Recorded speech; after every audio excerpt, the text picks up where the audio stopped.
3:26 p.m. Thursday, April 7th, 2022. Guest appearance by Roger Dodger. Look at that ear.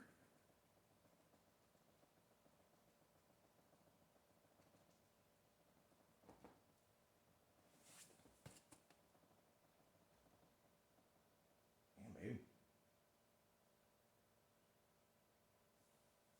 Wow. Okay, so brief update. Nothing in particular news on my front. Things are all right. On the world front, as vociferously as they are declaring that a war crime was committed in an area of that one country, I have to wonder if who they are saying did it isn't the one that did it. I'm still neither pro-Russia nor pro-Ukraine. Have at least one coworker that normally is pretty right-thinking and keeps to the reality of things, but when it comes to sometimes that Gell-Man amnesia effect takes over, and knowing that they're all bullshitters still turns on the news, and then comes to work and asks me about questions about things. Well, what do you think about this and about that? I'm like, I don't think any of that's real. And even people that don't like this administration and who don't agree with the corruption, like you bring up the money laundering in that country, you bring up the corruption, you bring up all of the banana republic nature of that country, it doesn't matter. It doesn't matter. It's, oh, but those people. It's like, man, those people voted for like neo-Nazi politicians. They kind of get what they get. So, in other domestic news, it is looking like there's going to be a serious, undeniable criminal investigation into crooked business dealings to do with money laundering in that country, as well as in China, with the son of the current president while he was vice president. We have seen who is in fact in charge behind of everything, as he took the stage and jokingly referred to the current president as the vice president. But even with that, the Big O is not necessarily the one in charge. I think he's just the one that everyone is supposed to think is running things. And I thought he was smarter than that, because he's running it into the ground too. Whatever it is that they're doing is probably for the distinct and express purpose of ruining the economy to make room for some kind of magical reset to occur. Final thought. Oh, wait, no, second to last thought. There are now, I believe, 25 out of 50 states with constitutional carry, and more on the way. Also, after Florida has passed their parental rights and education bill, there are other states that are also starting to pick this up as well, which is great. I saw footage of a guy from the UK who was complaining about their education system, and what he was complaining about was that his daughter, who is still in the belief that the tooth fairy is real, that's how young she is, was given a worksheet and told to bring it home and ask her father about his erections and ejaculations. We're talking like a 5 or 6 year old girl that they handed out this thing for school and said, here, go home. That's not normal. That's not good. Kids are not meant to be thinking about things like that at that age. The whole reason why you can't do anything sexually with children is that because it psychologically damages them for the rest of their life. And they will become obsessed with sex for the rest of their life. Yes. Hi. You want to hop up? Come here, baby. I'm trying to do a thing. My Samira has got the biggest pimple right on her lip. It's crazy. Come here. Other states are now following suit, and it's great. One of those states, I believe it was Ohio, even managed to change their version so that it will also include not discussing matters of race with children. And this is important, because the people that are flipping out about the original bill in Florida are legit upset that they cannot co-opt the minds of the youth with a mental virus that causes only insanity as its outcome. That's the only outcome. The people that are upset about that law are upset because they can no longer brainwash children. It really isn't about grooming them for sex. It is about grooming their minds to accept insane ideas.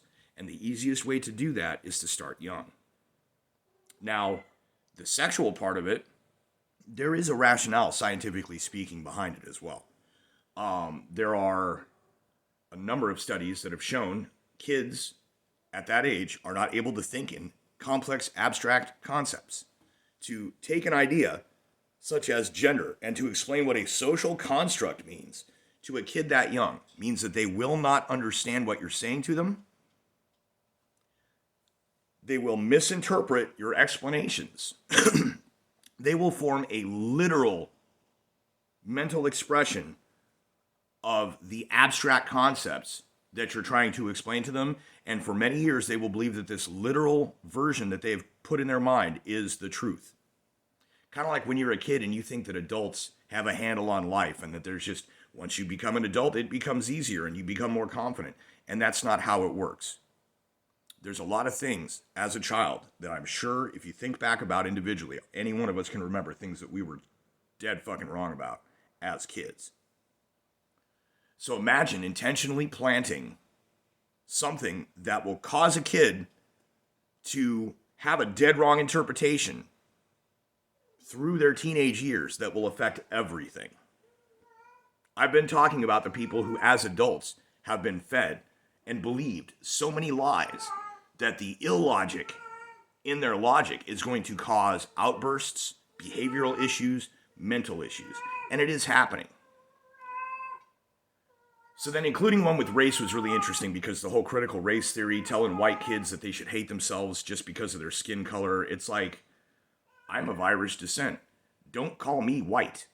Irish people have traditionally never been considered white. They have basically been considered black. I'm not saying I identify as black. That's not what I'm saying. What I'm saying is you talk about whiteness. You don't know what you're fucking talking about. And when you're trying to assign whiteness to a person, you better know what the fuck their fucking heritage is. You really should. So don't call me white, right? Don't talk to me about my white privilege. My ancestors were slaves. My ancestors never owned slaves.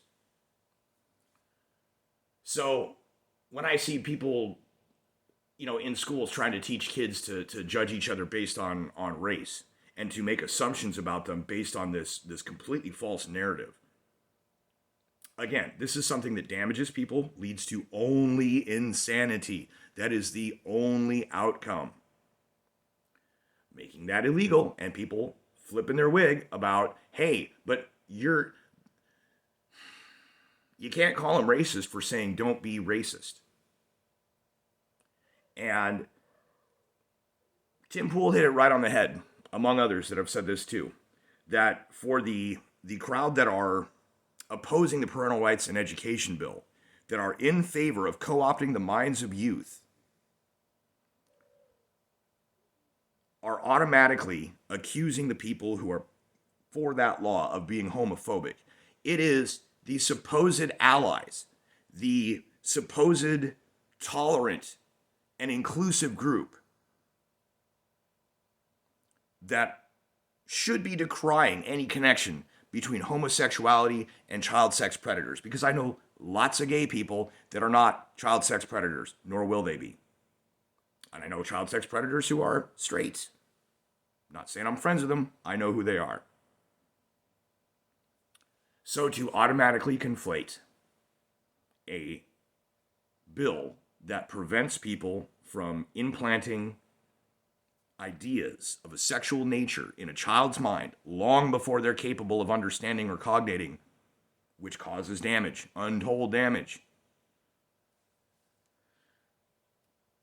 The inclusive, diverse, tolerant left is automatically going toward, well, if you don't like pedophiles, you're a homophobe. That means that the supposed allies on the left are the ones who are conflating pedophilia with homosexuality, which is wrong. So just another example why those people are completely insane, possibly legit evil. Okay, now the final thought. There is a recession coming. There are going to be food shortages. Now, I know that in China there was jokes made about there was some people on a local neighborhood MeWe chat where they were talking about eating the black neighbor, and it turned out that the black guy that was their neighbor was in the chat, and he was like, "Hey, please don't eat me." And they're like, "Oh my God, you speak Chinese?" For us here in America, the obvious food source would be Biden supporters. The problem with this is it's entirely possible that these people have got some kind of hoof and mouth, foot and mouth, whatever you want to call it, mad cow, brain syphilis, something is wrong with them that may be a physiological thing. That if those people were to be eaten, whoever eats them would probably contract whatever brain fungus they have. So it's really unfortunate that supposedly there are 81 million people in this country that would be a perfectly acceptable food source, because as a society and a culture, we don't need those 81 people here. We could do very much better without them. But the problem is, to eat them would probably cause some kind of, it would be like when you're hunting deer, you can't eat the ones that have the wasting disease, or you will get sick and die. Their brains also waste.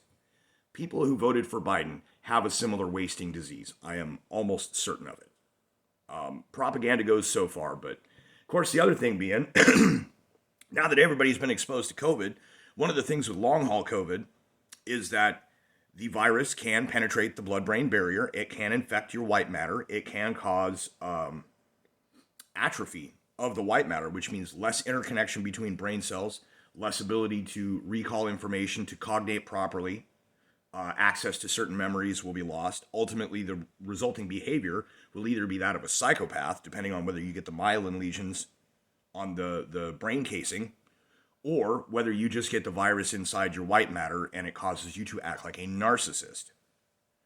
So, anyways, point being, when the food crisis comes, as tempting as it will be to round up the people who caused this and to use them as the food source, the reality is they are probably poison to eat. So, thank you for coming to my TED Talk. I hope everyone has a wonderful Thursday. World's not getting any better, is it?